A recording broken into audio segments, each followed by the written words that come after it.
very unconventional life. But I want to talk about feeling like you're running, like you're dying to live, like a heavy weight is on your back, running from a group of people or a gang of people, or you eating in your dreams. Throw that fucking burger. Especially if you're eating a burger, throw the burger as hard as you can because you don't ever want to be eating in your dreams. And when you throw that burger or you throw the food away, you'll be able to escape whatever you're running from. If you're feeling like you're running in your dreams or you're dying to live, like you have a dream where somebody is attacking you, but then you get up out of your dream and you realize you're still alive, but you remember this dream where you were fighting for your life, where somebody probably was stabbing you, or somebody was shooting at you, or somebody was punching you, or kicking you, or doing anything like that, right? When you feel like that, I'm gonna tell you what it means. When you feel like that, it's because you're you're somebody important to the world, but you're not somebody important in a way where they want to protect you. You're somebody important in a way they want to destroy you. They want to be able to have control over you. They want to be able to have control over your mind. They want to be able to have control over your dreams, which is why they attack you in your dream state, which is where, you know, you're at your weakest. You're at your most vulnerable. Like Aang, when he goes into the spirit world, his body is sitting there defenseless, and anything and anybody can do anything and whatever they want to him. That's why Katara and Toph was, sitting there defending him like a heavy weight on your back. You ever feel like you're moving or you're running or you're trying to get somewhere, but you can't get to that place? And even if you're running or you're being chased and you feel like you're moving, but you're moving so slow that you can't get away, fast enough that they never catch up, but slow enough that you never get away, like a horror movie, right? Like Freddy and Jason, they walk and they, they be stepping after their victims and then they still end up catching their victims because their victims, their spirit, their soul is weak, right? They don't have they don't have that spiritual fortitude that allows them to be able to get away, that allows them to be able to lift that weight, that allows them to know in their heart and in their spirit that they can overcome this dream. Welcome and hit that like button when y'all come in. I'm deciphering dreams, right? I'm talking about dream casting and how people can cast spells to you through your dreams while you're in your most vulnerable state, right? So if you feel like you're running or you're being chased or you're fighting against somebody and you know it's not like you're fighting back, but you're being attacked and you're not losing your life, but it's so close to it that it feels like you're losing your life, right? And I don't know, for some reason, when I had a dream, right, I seen NBA Youngboy, and this happened to me when I was running.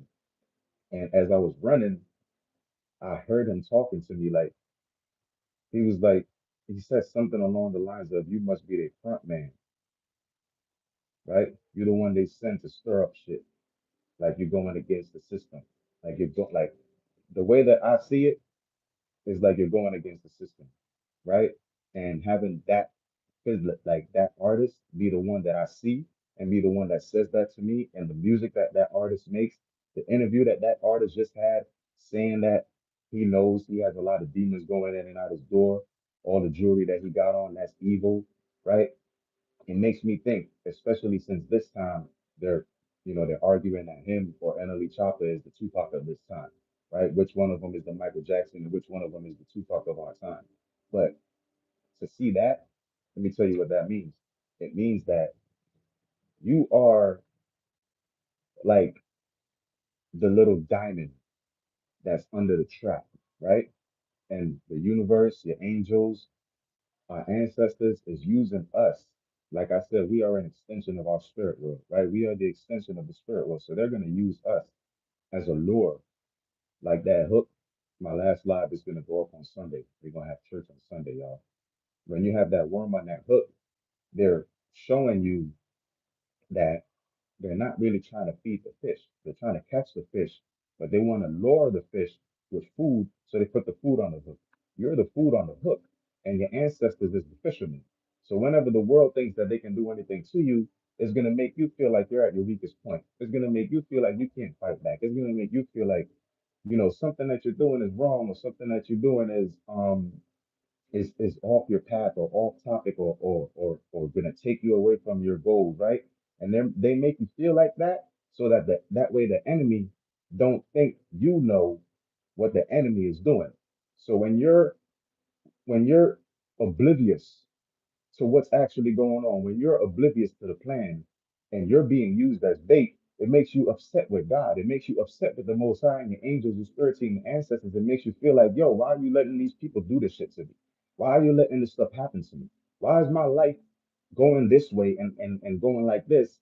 And before it's over, or when you feel like you're at your wit's end, when you feel like you're about to give up, when you feel like everything is coming to a halt, you're about to hit this brick wall, you feel like life is gonna be over, then the next day, boom, you get up out of bed and you're feeling so amazing. You praying, you put some music on, you feel like you feel like you didn't remember your dream, but you feel like you might have had a good dream. You feel like you might have had something that happened that was so good, all of a sudden you get up and you're having a good day. You're not upset. You're not thinking about what you were just mad about. You probably just got paid. So the stress just kind of alleviated off of your mind, right? That little weight that you had, the backpack with all that weight, you trying to run in that dream. All of a sudden, you feel like you in your dream, and you feel like you're flying. You feel like you running down the block so fast. And when you get up from that dream, you're wondering what the hell was going on in the previous dreams that have you feeling like you couldn't move. You feel like you're running in mud. You feel like you got a big ass boulder on your back. And I had a dream with me putting a stone on my head, right? In that dream, I could decipher that as a crown. The crown is heavy. So when I put the stone on my head, realistically, it was a crown. But in the dream, I saw a stone because I was feeling the weight. I was feeling so heavy. I was feeling so weighed down from things that's not even my responsibility, not even me, not even my energy to carry, not even my troubles, not even my stripes, not even my tribulations that I have to carry. I'm thinking about other people because my heart is so big. I could think about what you're going through. I could think about the things that happen to you because so much things happen to me that I know when somebody's going through something, I can feel that. When somebody's stressing, or somebody's crying, or somebody is overcompensating for a hurt or something that happened to them, I can feel the lies. I can feel when they're not telling the truth. I can feel when they're hiding stuff from me and they don't want to tell me the full truth because I do the same thing. It's a defense mechanism that our brain does, and it releases this chemical that says, "Yo, you don't want to let on too much because remember what happened last time." Your brain always tells you, remember what happened last time, right? And when you remember what happened last time, it causes you, like we're gonna have church on Sunday, right? When you remember what happened in the past, right? And you stay on that memory lane, it's going to cause you to be more along the lines of what happened in the past. If you got your heart broken in the past and you're thinking about how you got your heart broken in the past, you're going to always have your heart broken in the present, the future, and any other future that you want because you're thinking about how you got your heart broken. You're thinking about, remember what happened last time, not this is what you wanted. This is what you prayed for to be able to go through shit like this, to be able to get through stuff like this, to be able to help other people get through stuff like this. And then when you help other people get through stuff like this, then you're not only you're not only relieved of that weight, you're not only relieved and you start to visualize that stone on your head becoming that crown that you're actually wearing because they say heavy is the crown. This is what you asked for. Heavy is the crown. All the prayers that you prayed for, you have to go through some type of spiritual suffering because it's a spiritual power that you want, right? The power to influence the world, it doesn't come from the world's influence. It comes from a spiritual influence. It comes from within. It comes from your heart. So all that feeling that you have, all that emotion and all that passion, you got to realize that it's going to be heavy. You got to realize that in order for you to get through to it, you got to put on your poker face. You got to put on your armor. But you don't have to put your armor on for yourself when you're looking in the mirror. You can put your armor on and have a code or have something that you say or something that you feel or something that happens that you have pre-written in your mind, in your heart, and in your soul. So whenever it happens, your spirit team, the ancestors, the Most High, whatever you pray to, they know dress you with that and with that armor. They know put that shield up.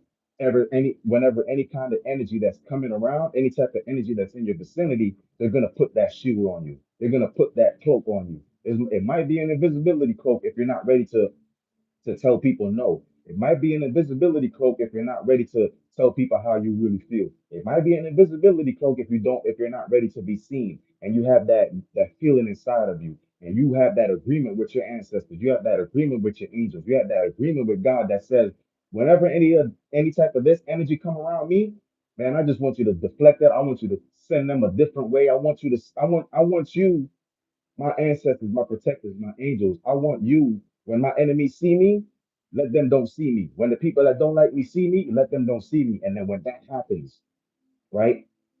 They're going to put that shield up. Nobody's going to be able to see you. When that happens, your invisibility cloak is going to go on. Nobody's going to be able to see you. When that happens, you're going to have a field filled with angels that's sitting right there in front of you with a shield and a spear. For any type of negative energy that comes around you, they're going to find another path. They're going to be coming your direction and they're going to take the nearest exit. They're going to take the nearest right or the nearest left because they see you down there. And when they see you down there, they don't just see you down there. They see what the fuck is standing next to you. They see the big ass obelisk tormentor looking at them with them big ass teeth. Like if you come down this way, something might happen to you. So they find the nearest exit. They find the nearest right or the nearest left because they know if they keep going your way, that energy is gonna eat them up. Right? They're gonna either feel like saying something to you, they're gonna feel like looking at you some type of way, or they're gonna know something is off or something is going on with that person or that being right there. That I don't want to go down that way.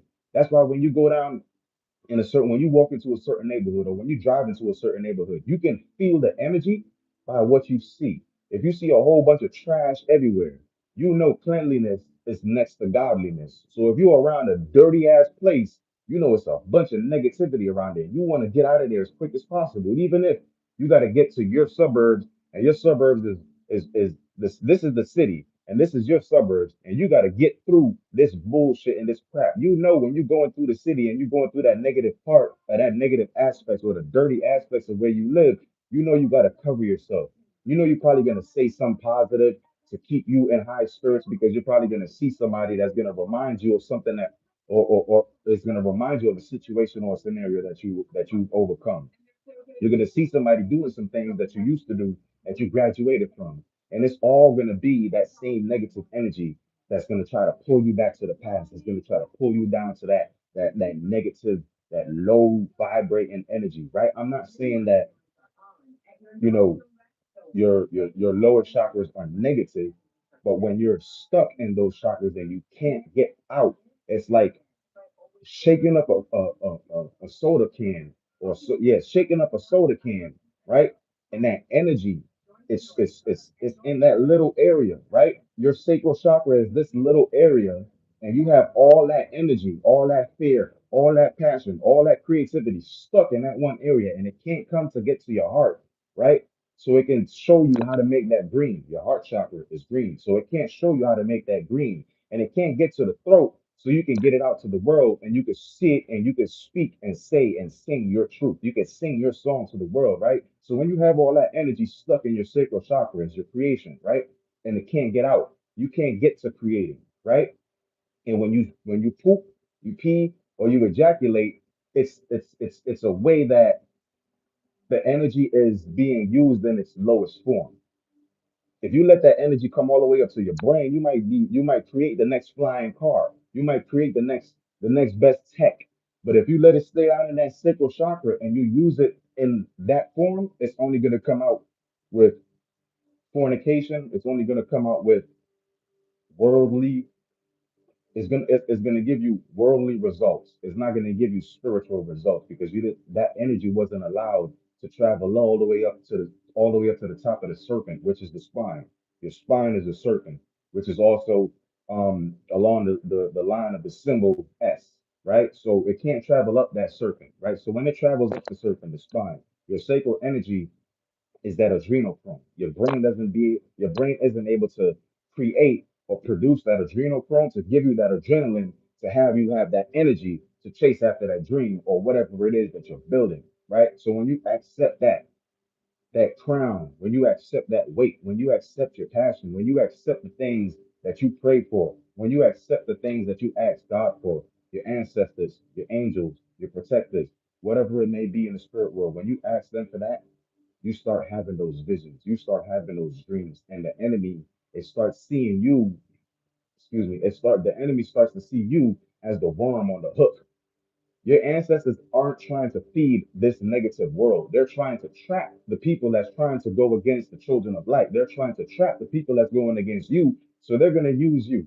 They're going to make you go through a little bit of strife. They're going to make people see you and think that they can mess with you. They're gonna make people see you and think that they can bother you, throw you off course, take your identity, take your ideas, siphon your energy off of you. And as soon as they think something's going on, as soon as they think that they're winning, God makes your enemies think that they're winning before He crushes them.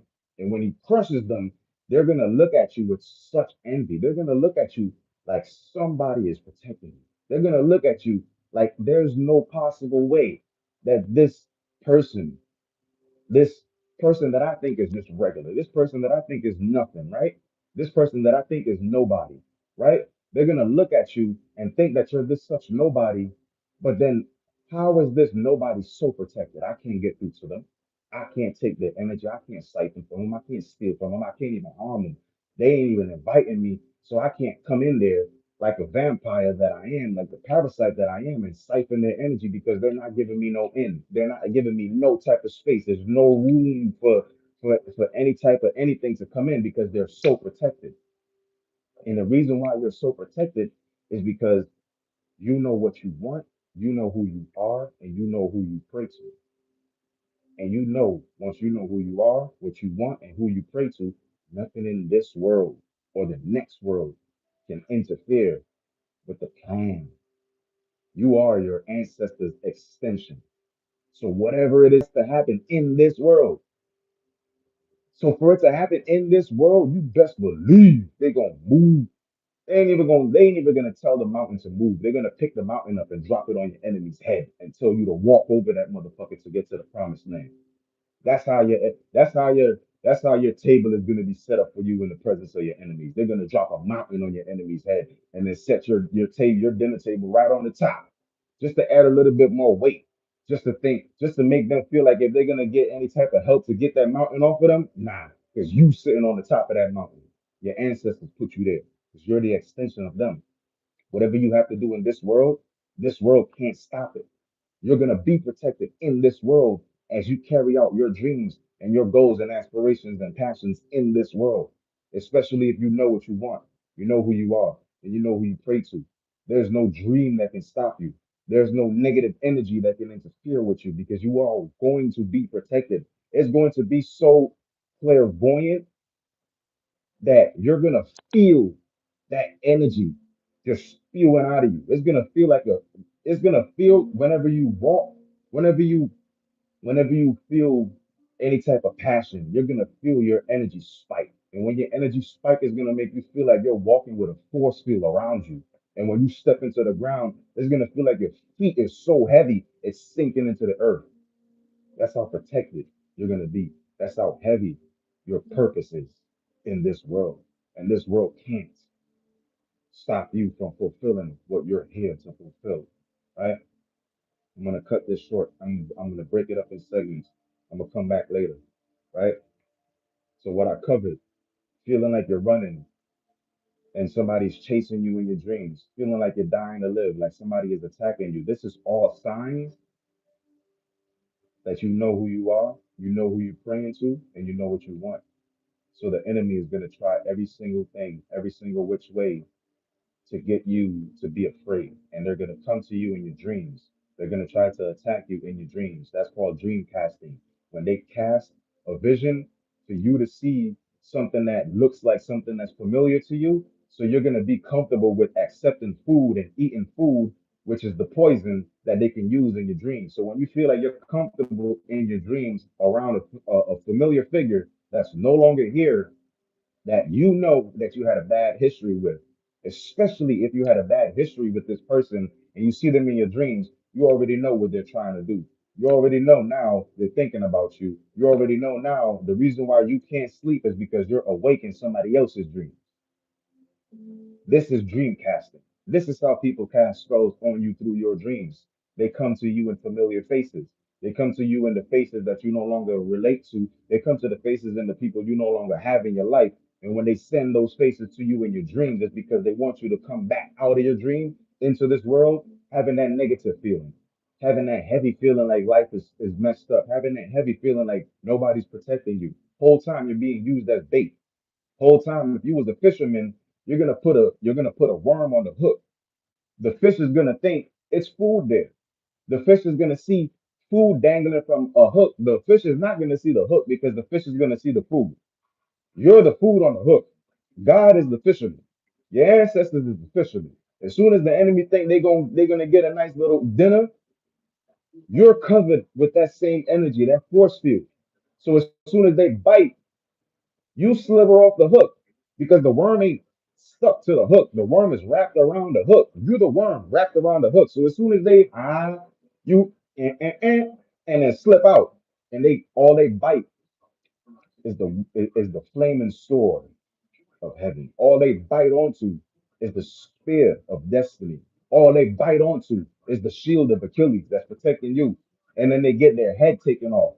The head of the snake comes off. The head of the serpent comes off. Right? Let's say we fishing for eel. Right? That's the snake of the ocean. So eating in your dreams. That's how they try to get you comfortable. You was probably around a spouse. You was probably around a good friend, and they probably some good cooks, but then y'all fell out. And then now you dreaming about being at this person's house, eating food with them. They're trying to attack you, and they're using familiar faces in your dreams, so you can. A familiar spirit is one of the spirits that you want to be least related to, especially when you're in your weakest, most vulnerable state, because familiar spirits, they come as family, they come as friends, they come as anything that you think you remember in a good sense. Well, realistically, you have a falling out with those people, and those people are no longer in your lives. They might have never checked up on you. They might have never seen how you were doing. They might have never cared to say, "Hey, I just want to know that you're alive." And then all of a sudden, they pop up in your dreams. All of a sudden, y'all eating together. All of a sudden, the shit that never happened in real life, that they had the choice to make happen in real life, never happened. Now it's happening in your dreams when you're on the cusp, when you're right there at the ceiling getting ready for your breakthrough. Now you're having these dreams with these people that's no longer in your life. Nah, that's something that's when you know you're right there. That's when you know your breakthrough is tomorrow. That's when you know the next today is going to be your best today. And I'm gonna leave that right there. I took mad notes, y'all. I was gonna be on here for about 2 hours. I took so much notes, right? This is the plan that I had. But here, more notes. And I was just going. I think this is the last page. Yep, that's the last page. But I'm gonna come back on you. I'm breaking them up. I'm breaking them up into segments, right? Especially when you see familiar, famous faces. If you see a familiar, famous face in your dreams, you got to know, bro, sis, you're about to be on that big stage. If you have dreams of being famous, if you have goals of attaining wealth, and you start seeing familiar figures, celebrity faces in your dreams, and you've never seen a celebrity in your dream before, like I barely listen to NBA YoungBoy's music, so why would he pop up in my dream? That's a clairvoyant vision and a premonition for me that says one day you're gonna get that call and you're gonna be on that stage, and you gotta be ready because this is what you asked for. This is what you prayed for. Heavy is the crown. When you accept that crown, it's not gonna be a brick on your head. It's not gonna feel like a weight is on your shoulder. You're gonna stand up tall and you're gonna be like, yeah, the reason why this is happening is because I'm special. The reason why I'm picked on is because I'm special. They don't pick on people when they're not special. They won't pick on you if they feel like you're not special. They don't You don't have anything that they perceive as worthy to bother you. So when they bother you, it's because you're special. They don't bully. You are not being bullied. You're being picked because you're special. So you're going to be picked on. You're going to be picked. Everybody's going to pick you. The ugly girls is going to say you ugly. The pretty girls is going to say you ugly. Whole time they're thinking about you. Whole time the people that they talking to is the dudes that's trying to get to them. Is the girls that's trying to get to them. But they hating on you. So when they hear them talking about you, they like, damn, I want to be this person. Because why you talking about them so much? You ain't saying nothing about nobody else. You talking about them. They picking on you because you're special. You don't get picked. If you're not getting picked on, if you don't feel like you're being bullied, if you don't feel like you're being picked on, you're not special. So I'm gonna let you know when you feel like you're being picked on, or you feel like you're having a bad day, or you feel like people don't like you, it's because they love you, baby. They love you so much they don't know how to express it. So they going crazy. Their energy, you're so you're so gifted and special that your energy is driving them crazy. They don't know how to act. So the ones that actually like you, they might be a little bit shy toward you. The ones that you feel or perceive not to like you, they're the ones that's actually in love with you and they envy you and they want to be you so bad. That's why they pick on you. They chose you because you're chosen. They chose you because you're special. They pick on you because you're special. They don't pick on you because you're not special. If you weren't special, they wouldn't pick on you. So when they're picking on you, even when your parents picking on you, when your auntie, your uncles, your sister, your brother, your friends, anybody picking on you, they pick you. So you better feel special when somebody picking on you because you deserve to be picked on. You deserve to be picked because you're special. Yeah. So when you realize that, that's why you're getting picked on. When you realize that, that's why people are bullying you. It's because you're special. If you weren't special, they would leave you alone. You would be alone and nobody would talk to you. Nobody would even look your way. But they looking at you sideways. They talking about what you got on.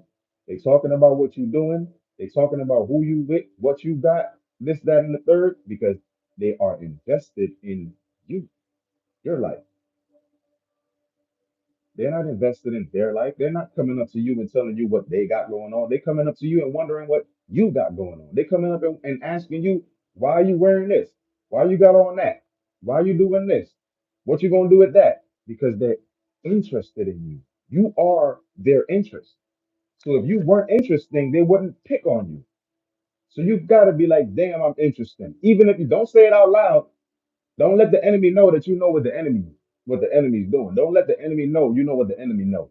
Just know what the enemy know and know what you know and know what I'm telling you right now. They're picking on you because you're special. You are special, so you will get picked. Period. That's why they talk about you. That's why you feel like they don't like you. When you feel like somebody don't like you, they love you because who are you to them for them not to like you? So when you feel like they don't like you, it's because they love you. When you feel like they're bullying you, it's because they picking on you and they love you because they're envious of you. So they're gonna invest their time, their day, their words, their energy to somebody that they don't like. No, they love you. If a girl picking on you, she likes you. If a guy picking on you, he likes you. Simple as that. Nobody's gonna pick on anybody that they don't like. Nobody's gonna pay attention to anything that they don't like. Even if somebody's saying something negative in your comments, they are saying it because they want your energy. They want to have a reciprocation with you. They're not in somebody else's comment section trying to pick on them. They're not in somebody else's business trying to pick on them. They're in your business. You might think you being picked on is a bad thing, but I'm letting you know being picked on is a good thing because it lets you, it gives you homework. Now you gotta go home. Now you gotta go into your home, right? And realize what is it that's so interesting to others outside of you that they feel like they should pick on you? What is it about you that they like so much that you might be missing because you might not know why somebody is talking about you, picking on you or whatever. You might not know. But as they are picking on you, I'm letting you know it's because you're special. So I appreciate y'all tapping in. I appreciate y'all in the comments. I'm chopping this live up into a few segments because I took a lot of notes and I want it to be enough so where y'all can, sit down and binge watch. Even if you watch it at 1.5 the speed, there's gonna you're still gonna be able to get the message. You're still gonna be able to understand what I'm saying. And